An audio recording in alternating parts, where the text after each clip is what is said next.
Hello and welcome to this tutorial that will show you exactly how to use the computer program called Photopea or Photopea, depending upon how you like to pronounce the name. But it doesn't really matter. Well, the first thing you're going to want to do is to go onto your internet browser and typing into the address bar you can see it here, HTT and then W and then the Photopea and then .com, and then just press enter and it will take you to this web page. So as you can see, it says Photopea advanced imaging. I can't read. Advanced image editor. That's what it says. And it's like this free online like software. It's basically like Photoshop, but probably better in my opinion. I hope that's not libelous.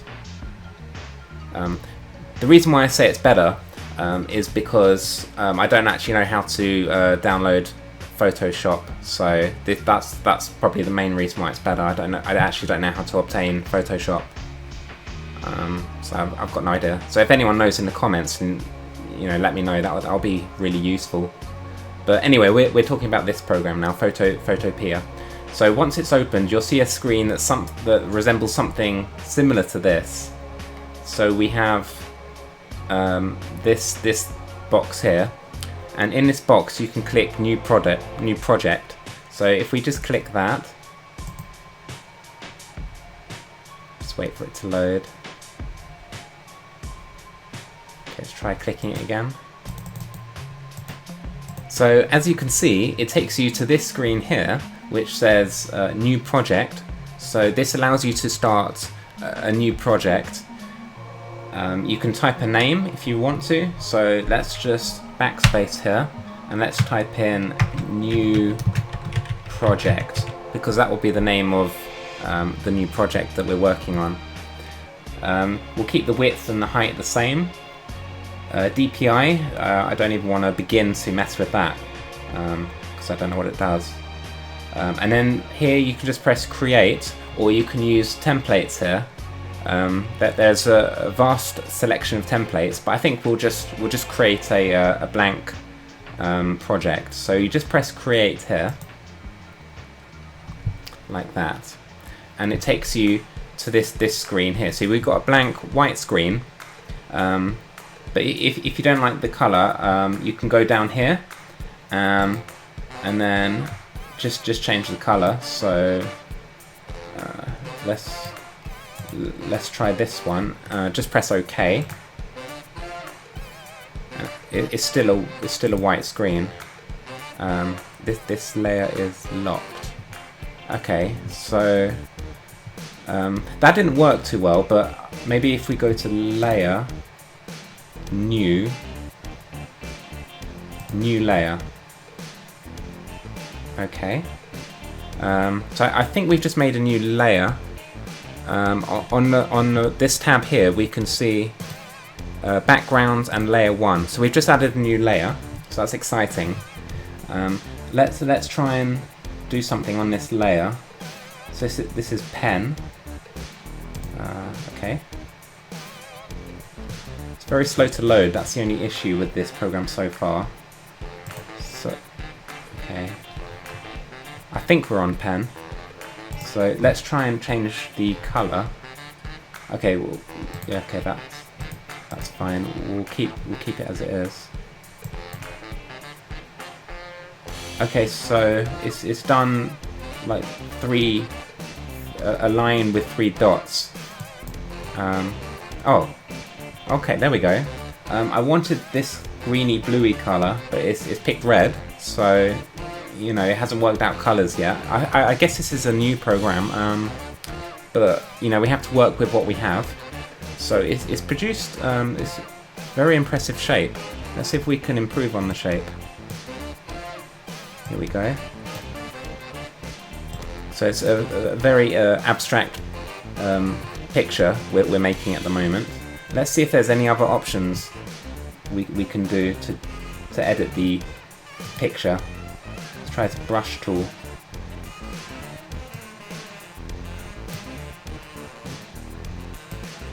Okay, brush tool doesn't work. Layer is not editable. Oh, maybe we have to click on the layer. Yeah, click on the layer. Now, hopefully it will work. There we go. So now the color is kicking in. So it's a bit slow. It's very slow and it's a bit laggy. But you know, you have to work with what you have, really. So we've got this green line. Let's see if there's any other things that we can do on this program. Let's see what this does. Drop down bar. Let's try big marker. So that's quite interesting. It's like a big marker, so it's like a thick brush. See if we can change the color. Okay, let's try pink. Very underrated color in my opinion. Oh, there we go. Yeah, the program is working now. I can safely say it's working. A bit of an issue at the beginning, you know, but you know we're getting the hang of it now, I think. T. So let's try type tool.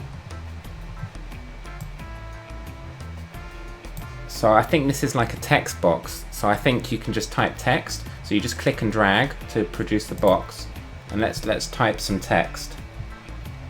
Okay, let's try and type something. Hello. Wait, that's not how you spell hello. Okay, so the text box works. We've just typed hello into the text box. See if we can change the font size. So click and highlight, and then I think we go to size at the top here. Let's make it. Okay, oh there we go.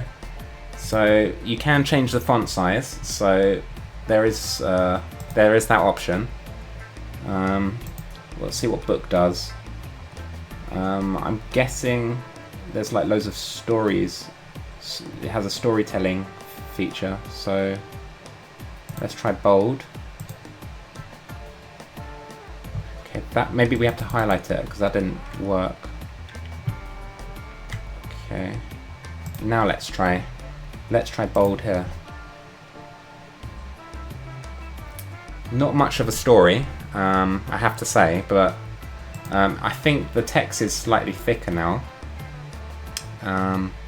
Now the O is hidden by this red picture, so I'll see if we can.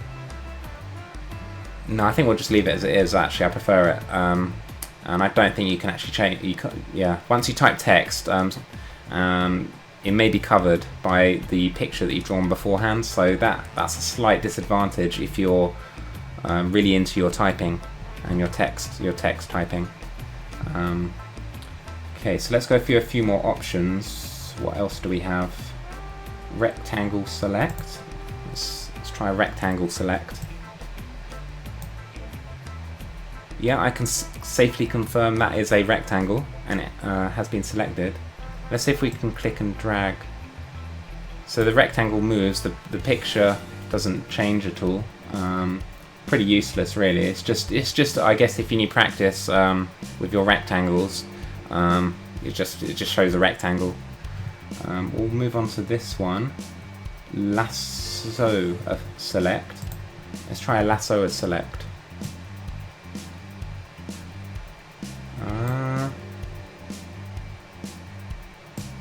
So that's more of a freehand select. Again, just it doesn't really do it. It's just for shapes. It's just a dotted border shape. That's all it is.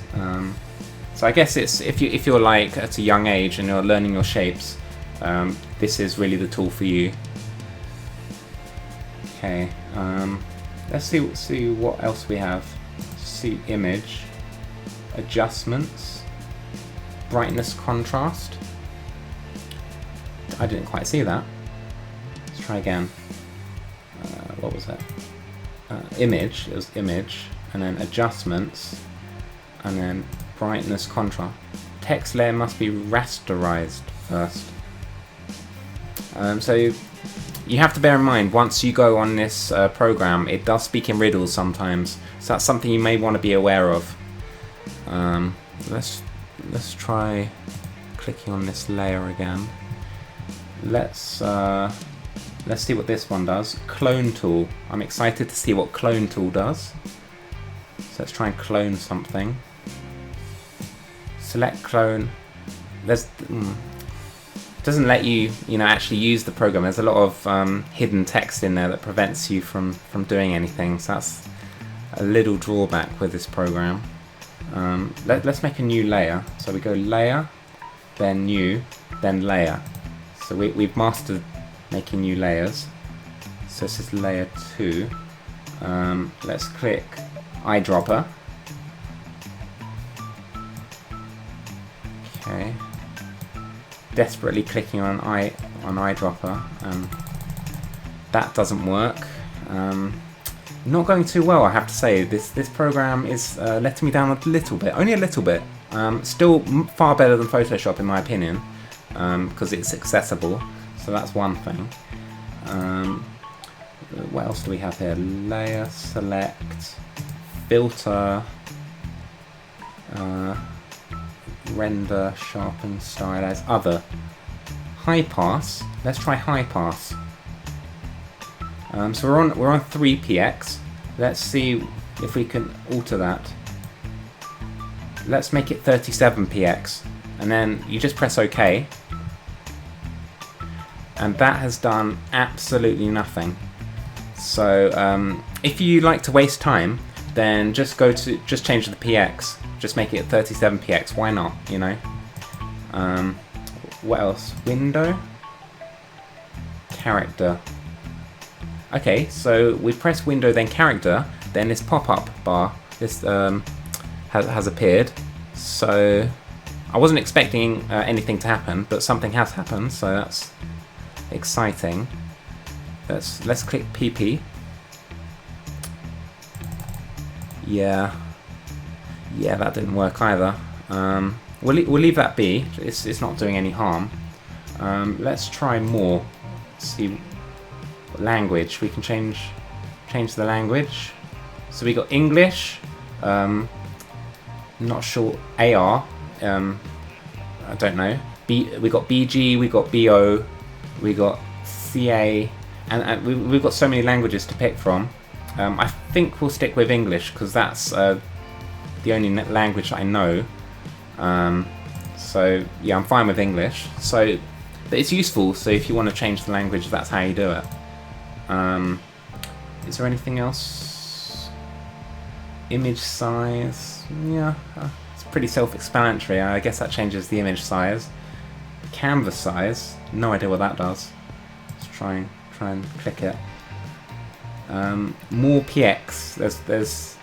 We found some more PX. So I think we should just keep that as it is because, like we found before with the other PX option, it did absolutely nothing. So I don't think it's worth messing around with that feature. And again, there's more like symbols at the bottom here. I'm not going to show you everything because it's nice for you to learn and discover things yourself. But if you do require extra information on it, on any feature here, I will happily guide you in another tutorial. But this is just a very brief overview of how to use this program. So we'll just go through one or two more features. We'll just click on this smudge tool. So you just click on the droplet, then the smudge tool, and then let's try and smudge something. Did that smudge? Can't tell if that's smudged. No, I don't think that's smudged. Let's try and smudge this. No, nothing's smudging. You have to bear in mind when using this program that it's not always going to work to the way that you want it to. So if you do like getting frustrated, this could be the program for you. I mean, I'm actually really enjoying the program personally because I didn't actually want to smudge anything. So that worked out in my favour, I think. There's more shapes as well. You've got so many shapes options. So you've got rectangle, ellipse, line, parametric shape, whatever that means, and custom shape. So this program is full of shapes. It is full of shapes. I think that's really everything. Once you're done with your project, you go to File, and then Save. You can save it as a PSD, or you can export. So if you go to Export As, you can save it as a Punga, or a JPEG, a SVG, a GIF, a PDF, and there's more. There's more options. You can save it as an EMF, or a WebPUF, a BMP, a PUPM, a TIFF, an ICO, or a DIDAS. So however you want to save it, you can save it as one of these files, and it will save in that format. So that's pretty much how to use Photopea. I do recommend using it yourself. Give it a go. I would also recommend, if you're not sure, going back and watching this video all the way back through to fully understand how to use this program. I think it's a fantastic program. I can't see myself using any other painting software. This kind of, does everything I want. I mean, name another program that can hide the O in hello. I really can't. I can't name any. Maybe you can. I just can't. So yeah, that's Photopea in a nutshell. If you've enjoyed this video, then don't forget to watch it all the way back through, and you will probably learn a lot more just watching it over and over again. So yeah, that's that. Thanks for watching, and I look forward to seeing you on the next video. So I will see you then. Goodbye.